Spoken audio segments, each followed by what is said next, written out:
Most rookies think the fastest way to financial freedom is through buying rental properties. But what if that's not actually true? Today's guest says you might be better off buying a small business first, and he's living proof it can work. He used his business to buy a retail plaza with $0 down, and now he's building wealth through both business and real estate. We're sitting down with Tim Delaney, an entrepreneur and real estate investor from Buffalo, New York, who's showing us how to get creative with financing, build systems that give you your time back, and think outside the box when you're just getting started. If you've ever felt stuck because you don't have the cash or perfect credit to get into real estate, this episode is going to open your eyes to what's really possible. So let's jump in.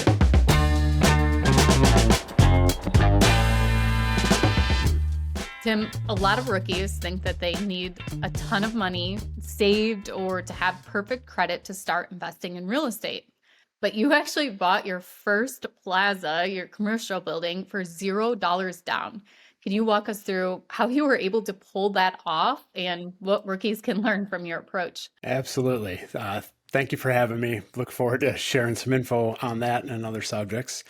So my plaza was a purchase that I made after I had already purchased a business, which is what helped me with that plaza purchase.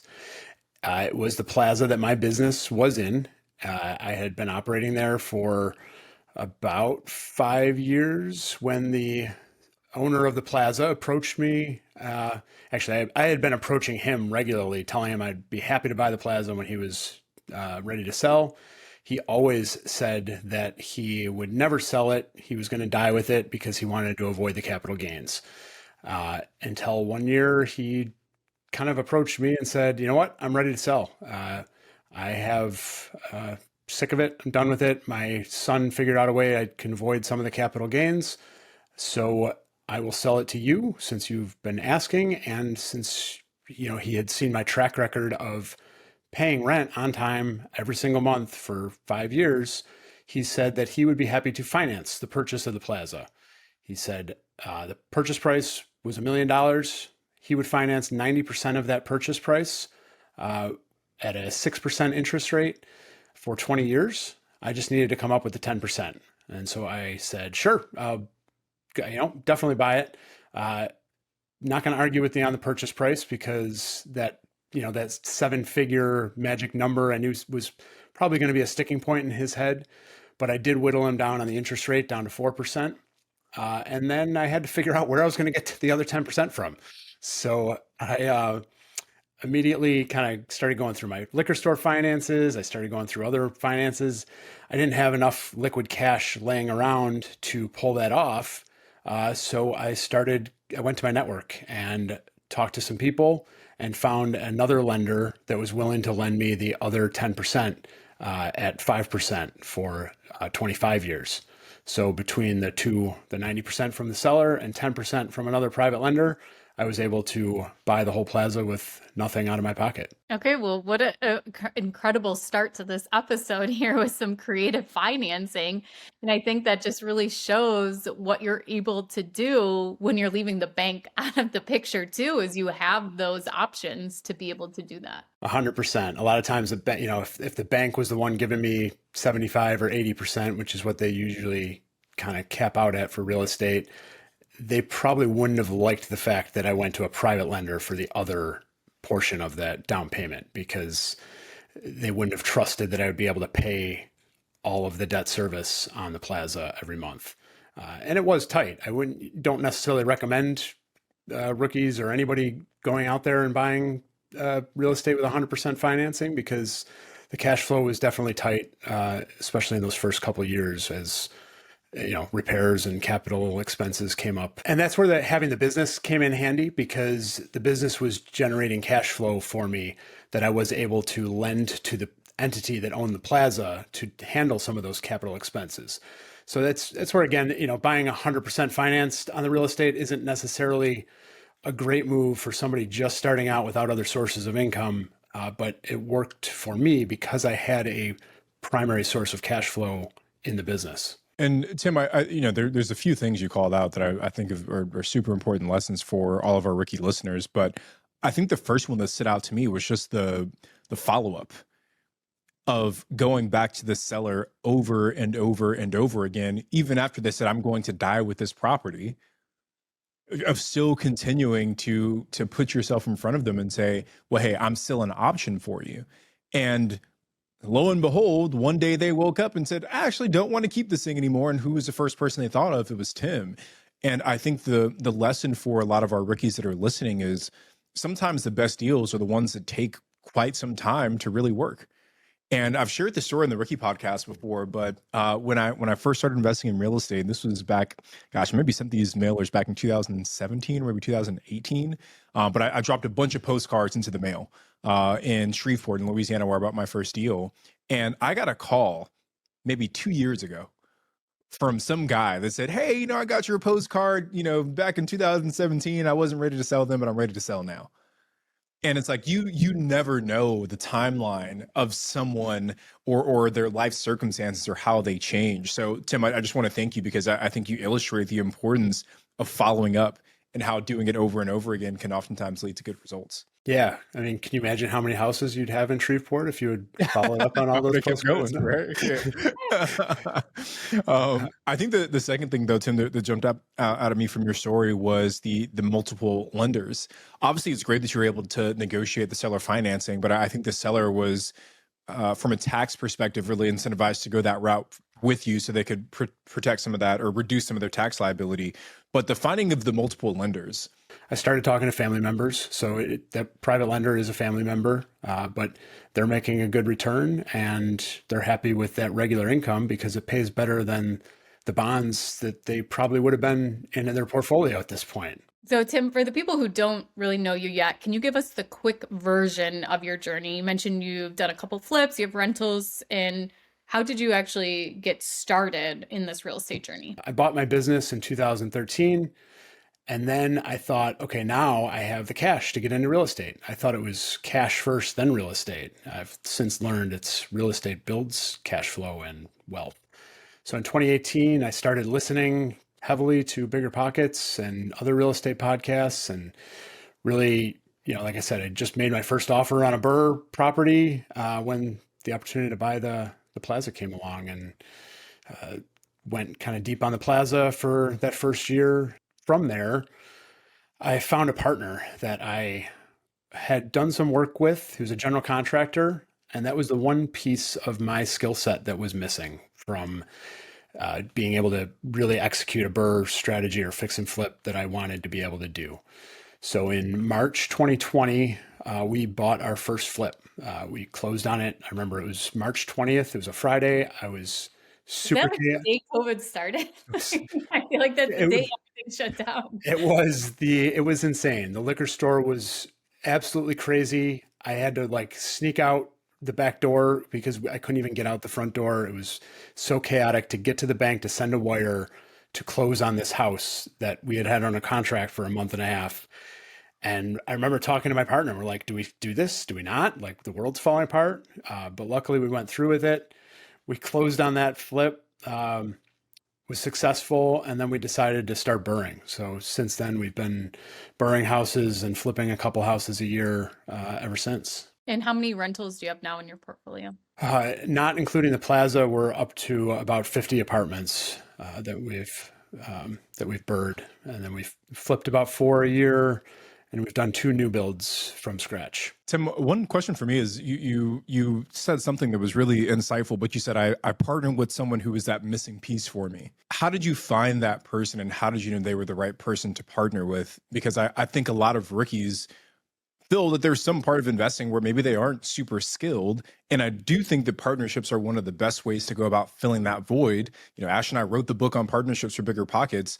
So we believe in the power of it, but there's a lot of fear for folks of getting into the partnership with the wrong person. So how did you know that this was the right person to build your portfolio with? That's a great question. If you had asked me 10 years ago, I would have told you not in a million years would I have ever had a partner in any type of business. So my thinking definitely evolved. And this was somebody, I'm very entrepreneurial. I chase a lot of shiny objects. Back in 2015, I started a company that factors receivables. So what I do is buy good debt from people that need cash quickly. So my partner is a contractor by trade. He was doing at that time a lot of work for the city of Buffalo on emergency rehab programs where the city and some nonprofits would pay him to fix the roofs, redo the whole roof, windows sometimes, but mostly roofs. But they wouldn't pay him for like 60 to 90 days. And for a small contractor, that's a lot of time to wait to get paid because he had to go buy the material, he had to pay his employees. So I would buy the receivable, the invoice from the city, give him most of his cash up front, and just charge a small fee when the city paid me and give him the rest of his money. So I had been working with him for a few years. I watched his work because I had to go evaluate and make sure that he was doing a good job to make sure I would actually get paid. So I knew he had quality workmanship. I knew that he was a good person. We would have occasional conversations about real estate. So we decided to do a flip together, and we decided to do one flip together to see how it would go. We didn't, go all gung ho, which I know other people make the mistake of sometimes of signing, a long-term agreements and we're going to be best friends and married forever and ever. I knew it was a marriage. I knew that we wanted to make sure that we were going to work together. So we started with one flip and just one flip alone, no entities, no anything else. To make sure that we, even though we had that long personal, business relationship, to make sure we could actually work together, we did a flip first, and then we slowly started acquiring more and more properties. Hey guys, it's Ashley. I wanted to pop in here real quick to tell you that managing rentals shouldn't be stressful. That's why landlords love RentRedi. Get your rent in your account just 2 days, faster cash flow, less waiting. Need to message a tenant? Chat instantly in-app, no more lost emails or texts. Plus, schedule maintenance repairs with just a few taps, no more phone tag. Ready to simplify your rentals? Get 6 months of RentRedi for just $1 using promo code BP2025.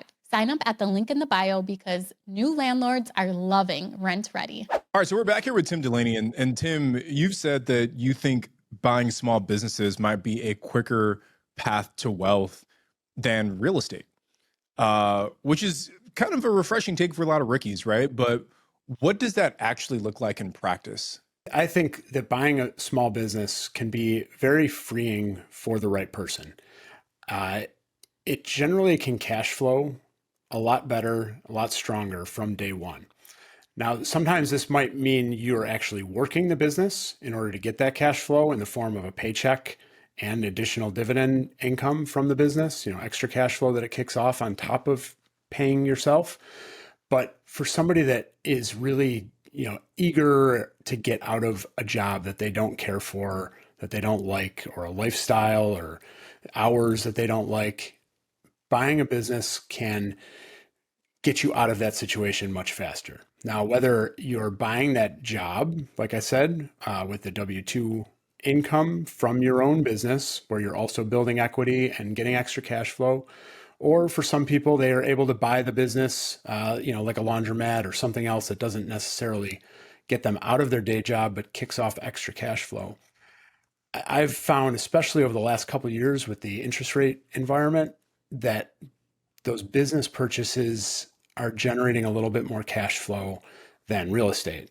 Not to say that real estate's a bad investment. Obviously, I've still been doing that a lot over the last 5 years, but as a quicker path to financial independence, I think buying a small business is the way to go for a lot of people. As long as you have the right mindset and you're open to learning that business and managing it properly, it can generate more income quickly, more cash flow quickly, and build equity faster, since usually the loans are a shorter period of time, so you're paying them down faster.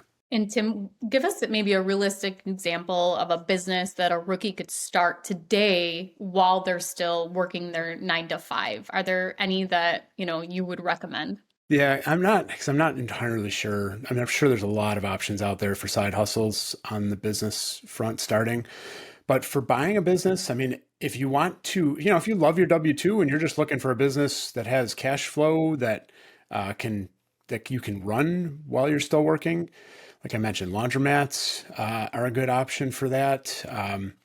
But really, any business that has enough revenue to pay a good manager can be a good option as well. It's something I see talked about a lot. Buying big enough where you can have the staff in place day one to run the business.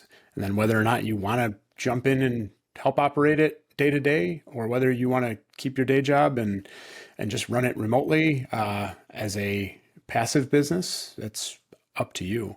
But there's really no end to the possibilities of types of businesses out there. From, I just got off the phone with somebody that bought a tool rental and hydraulic repair business that she has a manager in place day one. He barely has to do any work, from a showing up standpoint. And I've, talked to other people that have bought McDonald's franchises because they have the structure and the SOPs already in place where it makes it a little bit easier to jump in and kind of run things the way that the organization wants them run. Tim, how important is it if I want to buy a business? How important is it that I know the industry beforehand? Like you mentioned a tool hydraulics business. Like I don't even know what type of tools you're talking about, right? So would that be a good business for me to go and purchase, knowing that I know nothing about the hydraulics industry? Or is it like, hey, it doesn't really matter if you know the sound business principles, you can be successful buying maybe any sort of small business? I think that's going to depend a lot on your personal interest in learning that industry. I think it's, if you know zero about tools and have zero interest in tools and never want to learn what a hydraulic even is, that's probably not the right business for you. I bought a wine and liquor store. A lot of people will say retail is not the way to go. And I don't necessarily disagree with that. Retail is a tough, very tough business. But I didn't know all there is to know about wine and liquor. I still don't. I'm still learning every single day about different things, different varieties, different winemaking methods. So I wouldn't limit your search just because you don't know about something, as long as you're interested in learning about it. That's, and have the knowledge base or have the resources to learn. So, in the wine and liquor industry, I was lucky that the vendors are very incentivized to spend time teaching myself and staff because it helps them sell more product.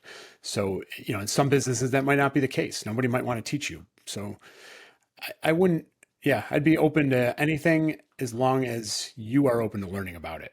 And I think one of the key points you made there is like looking for a business that maybe already has a manager in place, where maybe it's somebody who's semi-retired that is selling the property or selling the business, and you can just kind of come in and, not have to actually run the day-to-day. And that gives you more leeway to actually learn the business if there already is that key manager in place, or there's enough revenue coming in and enough profit that you can easily pay to hire a manager to come and step in that has experience in that, and you're still making money, behind the scenes. Exactly. I interviewed another guy recently he was my banker for years. He was a branch manager and then he was a business banker, and he went and bought a company that makes road expanders, which are giant pieces of heavy truck, equipment that adds extra asphalt onto the side of the road as it drives and packs it down. So they make highways bigger. I don't think he had much everyday experience in making roads wider or the equipment that was used to make those. I know for me, I had never even heard of those machines. Maybe there's a lot of construction out his big window or something that watched him for years. Yeah. But he took over as the, president, CEO of that company and started running it from day one and did a great job. He's grown it and he continues to grow it. So it's sometimes, I think sometimes almost having too much knowledge can hold you back a little bit. The guy with the tool rental company was telling me that he's been approached by staff with ideas that were previously just shot down by the old owners because it wasn't their way. And he's like, why not? Let's give it a shot. He doesn't know what he doesn't know. It's worth a shot. So I wouldn't hold the lack of knowledge back from looking into it as long as you're open to learning.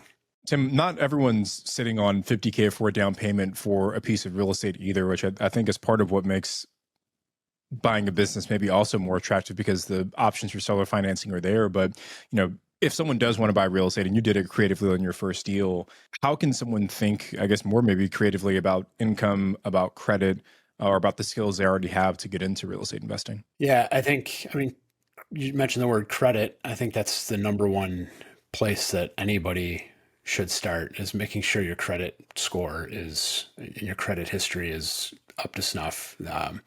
It needs to be good. That's whether you're dealing with a bank or dealing with private lenders or hard money lenders. That's one of the first questions that anybody's going to ask you is, what does your credit look like? And they're going to pull it and they're going to look at it. So making sure that is all clean and in good standing is definitely the best place to start. And in particular, if you don't have your own cash to put into the deal, then you're going to need even better credit to show that you can perform on the debt.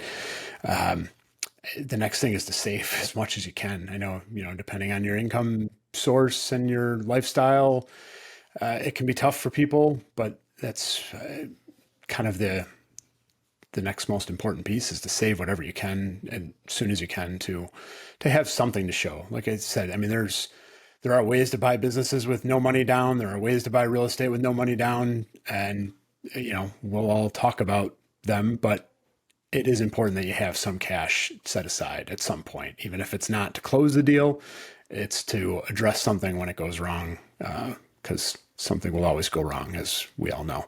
So Tim, you've talked about, how different ways that you've been able to purchase real estate with your lines of credit and using your business income to buy the properties. What's one piece of advice you would give a rookie investor about building relationships with banks or with people in your network to actually make this come about, that you can actually find these creative different types of lending? I would say to get out to as many real estate meetups as you can in your area. And I'm not the best at doing that myself. I'm not a great networker in those types of settings, but the more you get in rooms with people that might be potential lenders or partners or resources for you, the better off you're going to be. I met my private lender because of the first business that I actually looked into buying. Somebody connected us and said, this guy might be willing to lend you money to buy a business. He wasn't, but we kept in touch. And so I guess that's the point, is part of it is getting out there and meeting people, which, I know can be tough for people because it's tough for me. But once you meet somebody, making sure that you're staying in touch with them on a regular basis, following up with them, sending them questions, sending them good questions about different things that you're looking at, and just maintaining those relationships. Another piece of advice that I've always gotten was, when you're talking to somebody new and having a conversation, ask them for 1 to 3 other people that you should be talking to about this issue or about something related, to hopefully build your network in that way. With bankers,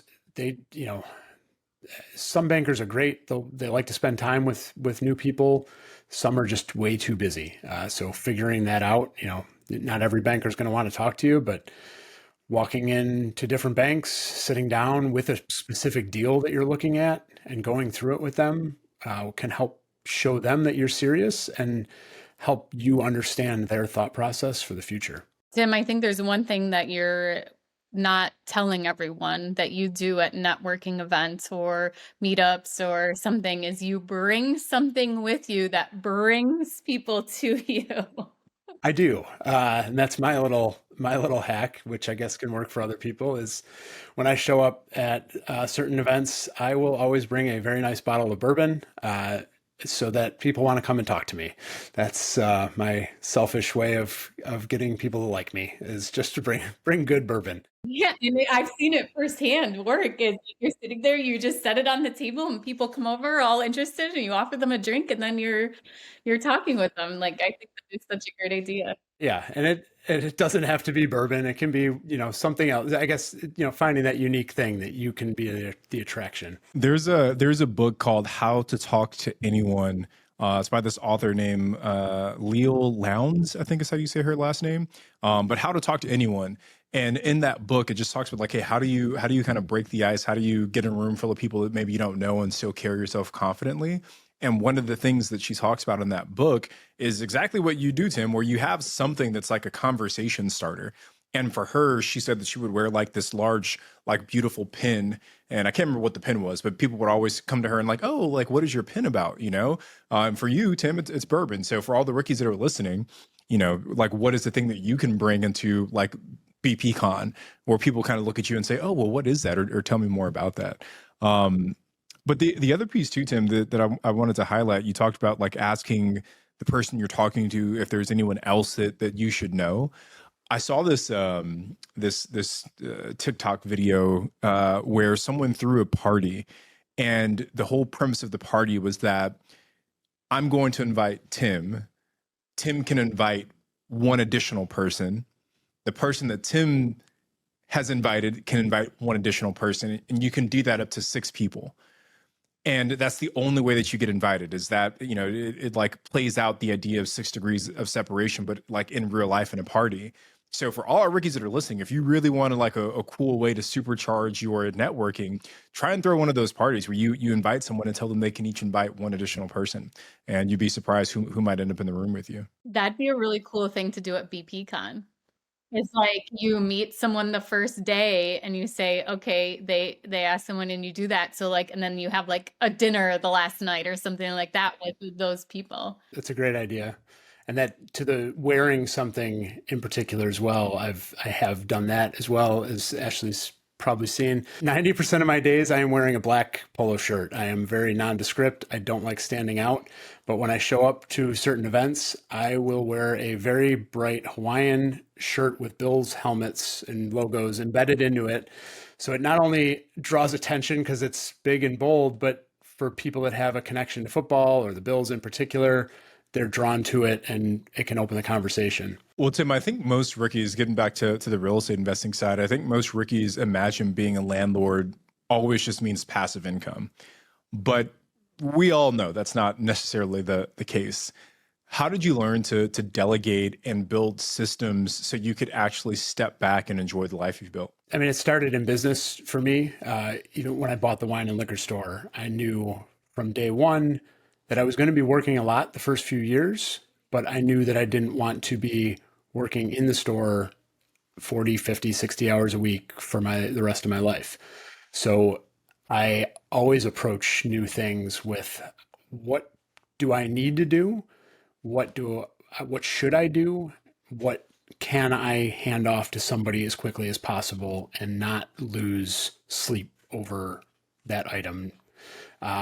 I don't expect everything to be done perfectly right from the start when I hand something off, but I'm not going to be upset that it's not done perfectly. That's the kind of the mindset that I think you need to have when you're delegating is, you know what, it's not going to be perfect. It's not going to be done the way that I want to do it. And I am a pretty big control freak, but it's okay to let somebody else make mistakes, as long as it's not something that I have to do anymore. So, creating systems and processes, one of the tricks that I do is when I hand something off to somebody, I show them how to do it. I explain my system. I ask them to document it themselves, how they're doing it, how I'm asking them to do it. So they'll create the Word document, the Google Doc, so it's shared, and it's we can share it with each other, and we can share it with the next person that has to take over. And I tell them, all right, here's how it's done. You document it step by step, and then you take ownership of that document and you continue to evolve it as systems change. Especially when you're using different software, little things change in the software over time, or you just, the new person finds a better way to do something. And it's like, okay, I did it your way. Here's the system and process that we did, but I figured out that I can cut the time down if I do X, Y, and Z instead of A, B, C. Then I'll have them update the document, and that's in place for the next person that's going to take that role on when they're done with it.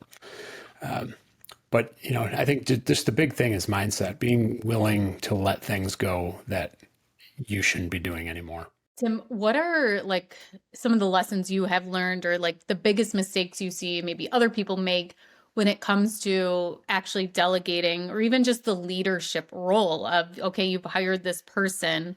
What are some mistakes that are made for you as the leader and the one delegating? I just made a massive mistake a couple weeks ago with delegating and hiring. I brought on a new hire VA from the Philippines to help me. I just recently launched a podcast, and I wanted to improve my social media around that.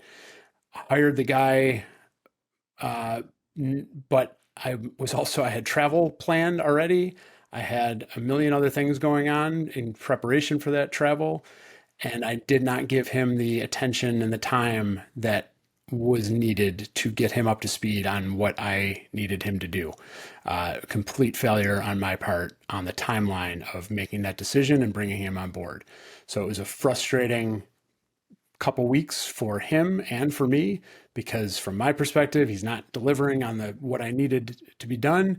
On his perspective, he wants to be doing a good job. He wants to, he's happy. He's, excited to start this, and he's got no direction and little oversight to start out with. So, when you're making those decisions to delegate and or to hire, making sure that you've blocked off your calendar and that you're mentally and physically prepared to spend the time and energy to invest in that person, because it never goes as quickly as you'd like it to. But in the long run, you'll be happy once you've invested in it. Tim, I'm kind of like chuckling and nodding my head, because I definitely experienced that same pain when we onboarded our first virtual assistant as well. And we actually hired 3 at one time. And it was just a complete, an utter chaos, and to no one's fault but my own. And your point of making sure that you have the right amount of time to pour into them, because sometimes you hire someone, you get frustrated that they're not doing a good job, but in reality, you just didn't set them up the right way. And you, as the people leader, have to understand that they are not actually the problem, but it's you. So I'm super glad that you highlighted that, and I can definitely feel your pain when it comes to that. Yeah, 100%. It's that extreme ownership mentality, Jocko Willink, that I've heard talked about and heard him talk about on podcasts. I'm not perfect at it, but I try to take responsibility for everything. And it's, especially when you're onboarding somebody, it's all your fault until they've really gotten the education and still can't deliver. I think every entrepreneur that's tried with VAs has gone through that at some point. It's, there's no perfect solution, and other than just making sure you put in the time when you first do it. So Tim, for someone who's already a landlord or an investor, how can owning a small business complement or even accelerate what they're building in real estate? So I think one of the key things for me is that having this business that is mine, that is generating cash flow for me, it puts me in a different position than somebody that's just starting out in real estate, that is kind of very eager to get that cash flow from the real estate that we all hear about when we're first getting into real estate. You hear about this cash flow, you hear how it's going to change your life and how great it's going to be. Having already owning a business that's generating my cash flow, that's building equity for me over time, I wasn't as in a desperate, for lack of a better word, position of needing to get as much cash flow out of real estate from the very beginning. So it allowed me to make decisions of buying certain BRRRR properties that may not kick off a massive amount of cash flow early on, but they're building equity over time. And so I'm not trying to suck out every penny every day. I'm allowing that equity to build. I'm making repair and CapEx decisions that will only improve the properties over time. The other big way that it has helped is access to lines of credit. So it's, having the business established, paying down my initial loans to buy the business, allowed me to open up business lines of credit with various banks that I can use that cash to lend to my flipping entities or to my real estate entities that can reduce the amount of interest that I have to pay to a private lender. Or just in a very simple, when making offers on properties, sometimes if that cash is available in the line of credit, I can use those statements as proof of funds. So I don't have to go to a bank or go to my private lender and ask them for letters showing that I have the funds available to close because we make quote unquote cash offers, which essentially just means that we're not going to rely on a bank to close the deal. So the sellers want to see that we have those funds available. So by showing them my business lines of credit, it lends credibility to the fact that I am a serious investor and I have cash available. Tim, before we wrap up here, the last question I have for you is, what's one decision that you made early on that you think genuinely had the biggest impact on getting where you are today? Buying my wine and liquor store. It's the way it has changed my cash flow perspective, the way it has changed my net worth, my equity, and my lifestyle, most importantly, giving me the freedom to invest in other things, other businesses, real estate, has really just opened so many doors for me that I would do it again in a heartbeat, or any other kind of similar small business that I would have gotten my hands on at that time period. Tim, I guess real quick to just kind of like follow up on that, like, is it achievable for someone else to buy a wine and liquor store? Like, if they're like, you know what, that sounds great, I want to do the same start. Like, how much money did you need to have to do that? Yeah, I think it's attainable for everybody. I mean, the purchase price of that wine and liquor store was less than the median home income or the median home price in the United States right now. We originally went under contract for $200,000 for the business plus inventory, which inventory was supposed to be 150,000. So we'll call it 350 purchase price, but it was only 100,000 at closing. So for $300,000, I bought a business that generated enough cash flow for me to live on day one, plus started building equity. The bank gave me about 80%. I think it actually was closer to 85% of the purchase price by the time, because the inventory was lower than we thought. The sellers gave me close to 10% of the purchase price, and I had prepared to go into it with about 10% of the purchase price. So it's definitely doable. Again, that $35,000 to $50,000 of cash saved up is not, I know it's not a small amount for a lot of people in today's day and age. It takes some work to get there, but I worked, I just kept saving and saving in my early career so that I had cash available to make a move like that. Well, after that, we're going to have to bring back the BiggerPockets business podcast now that Tim's turned everyone on finding a business instead. Yeah, Tim, thank you so much for sharing the numbers on that too. I think it, really shows like, okay, if this is something you're serious about, what it could look like for you. So Tim, where can people reach out to you? You mentioned a new podcast. Where can they find that? The new podcast is called Business Buying for Financial Independence. It's on all the podcast players. I hang out on Instagram and Threads more recently, a lot more, at Tim T. Delaney. And I have a website at powerofbiz.com. Well, Tim, thank you so much for joining us today. We really appreciated you taking the time to share your journey and give some advice to our rookie listeners. I'm Ashley, he's Tony, and we'll see you guys on the next episode.